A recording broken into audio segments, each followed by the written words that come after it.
Почитувани представници на медиумите, почитувани граѓани,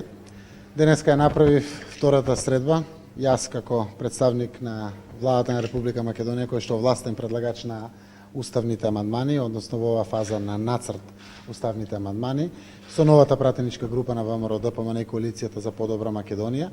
и разговаравме за деталите. Од првата консултација беа дадени насоките, сега рековме на оваа втора консултација зборувавме за суштината и мислам дека заокруживме, останува сега веднаш после оваа изјава наше публикување во владата да го скицираме целиот текст на нацрт на амандманите, кој што преточен во текст ќе биде уште еднаш испратен на консултации и верувам до крајот на денот потврден од новата пратеничка група, се со цел утре владата на владина седница да ги утврди нацрт амандманите. Сакам да најавам дека со предложените нацрт амандмани секој пратеник во собранието има можност да додаде амандмани на самите амандмани, како што се додаваат амандмани на закон. Не може нови амандмани, но може да се додадат амандмани на нацрт амандманите од страна на владата. Зошто го зборувам ова?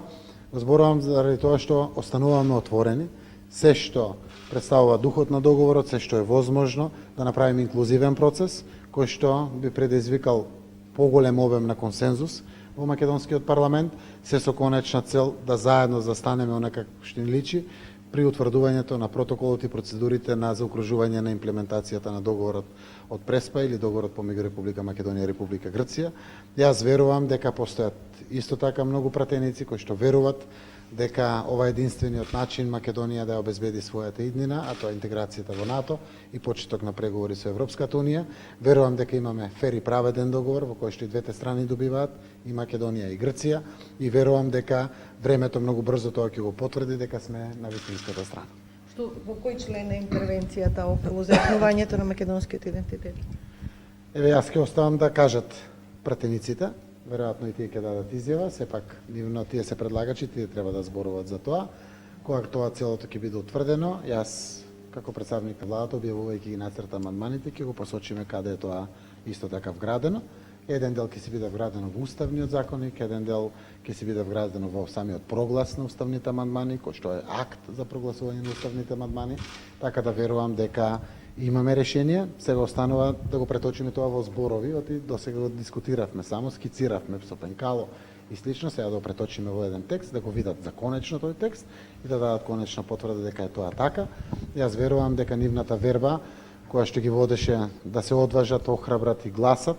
е со причина и денеска ја видов суштината на таа причина. Мене ми е многу драго што токму таа причина и нивно вградување во самите уставни амандмани разобличува уште една дилема која што постоеше комплетно цело време во текот на кампањата за референдумот, пред кампањата, после потпишувањето на договорот, а тоа е дека го потврдуваме македонскиот идентитет, така да и другите делови кои што ќе ви ги објаснат они во детали, апсолутно е возможно и согласно договорот, но сепак ги отстрануваат сите дилеми кои што евентуално се уште постојат во нашето општество. Колку амандмани ќе предложи владата?